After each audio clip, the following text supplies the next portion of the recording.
Bruno Fernandes is very polarising, but I can't lie to you, this season he's been one of the best players in the Premier League so far. And I'm not going to lie to you, when it comes to the PFA Player of the Year votings, I wouldn't mind it going to him because he has been instrumental to Manchester United's top 4 charge. And I'm not going to lie to you, I can't see Manchester United not getting Champions League football, and he'll be at the heart of everything. Make sure you like, comment, subscribe as I'm outside enjoying the nice weather for once. No more rain.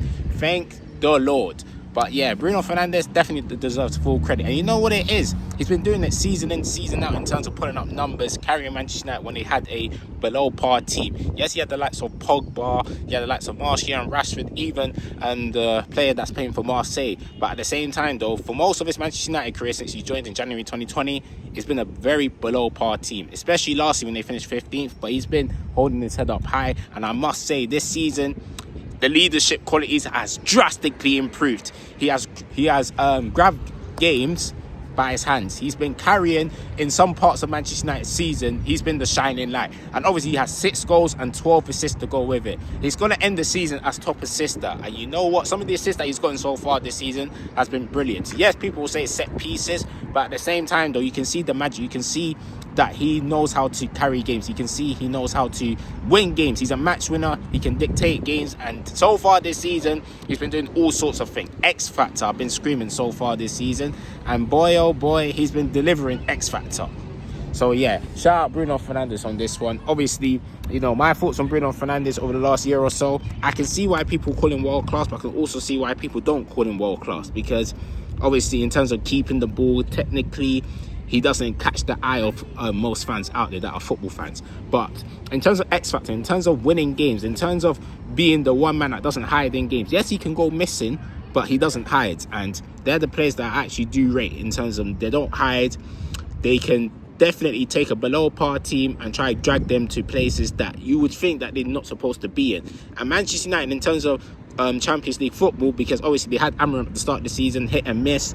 Now they got Michael Carrick, who has restored that feel-good factor, installed good football, and now they're getting wins. Under Michael Carrick, they've only dropped points in 1 game, and they've won all the rest. Notably against Manchester City and Arsenal, Bruno Fernandes being the heart of it. Yes, the likes of Dorgu, Cunha, and Remo have done their thing as well, and defensively, Lisandro Martinez being a rock.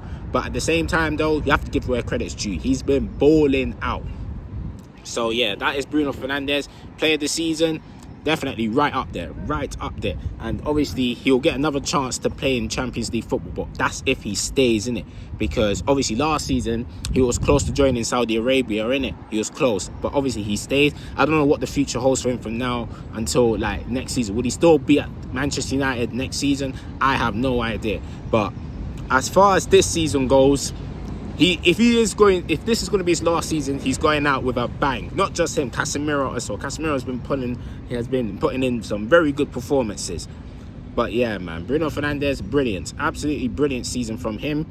And yes, you can say that obviously he doesn't perform throughout the whole 90 minutes, but a sign of a great player is that if they're not having a good game, they can still perform. They can still produce that one moment of magic. And this season, he has been, majority of the games so far this season, I think there's 27 matches played, he has been producing moment of magic for most part of the season.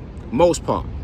Captain, obviously last season, even seasons gone by, you question the leadership, you question the maturity in this game, because he'll always be complaining, he'll always look miserable on the pitch. But this season, I can't lie, he's looked, especially in the second half of the season, he's looked a lot happier.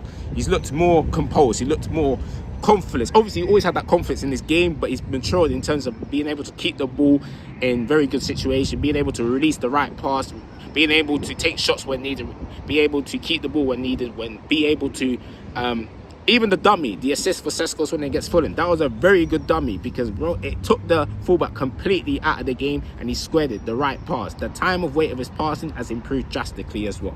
So yeah, man, in terms of praise, Bruno Fernandes definitely deserves the praise. Obviously, plays for Manchester United, so it's not good seeing him play for that team. But at the same time, though, you have to give where credit's due. You have to appreciate X Factor when you see it, especially this season where it's been not that much X Factor this season. Because obviously, people have been relying on set pieces, corners, throw-ins. That the Premier League this season has turned more into rugby throughout.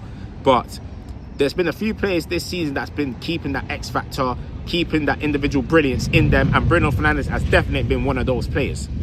Definitely. So, yeah, man, you have to give where credit's due all the way through. And will this be his last season? I don't know.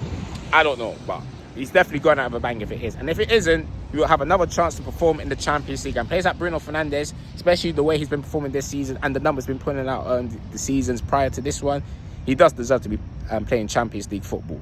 Because if you talk about one of the best midfielders in the world this season, he has been right up there. And I'm talking about top 5, definitely top 5. Because match winning, dictating, creativity, pulling his team out of trouble consistently. That's exactly what he has been doing. So full credit goes to him. So, and that's all I have to say on the Bruno Fernandes matter. Obviously, I don't normally be recording outside, but you know what? It's not too bad recording outside, to be honest. It's not too bad, man. Maybe I should do this when I'm out. I should be doing this on a more consistent basis. But in regards to the football, yeah, man, Bruno Fernandes, you can hold your head up high this season. He's been balling out.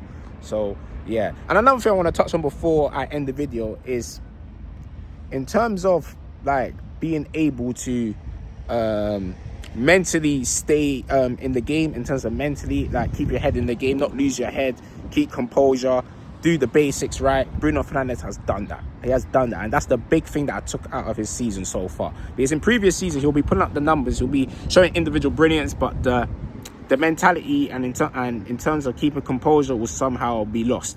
But in this season, that has definitely been improved. He is definitely playing the best football since the 2020-21 season when he registered like 30 plus scores, if I'm not mistaken. So yeah, you have to call it what it is. He's playing the best football since then. And I can't lie, this looks, as from a eye test point of view, this season looks a lot better than the 2020-21 season.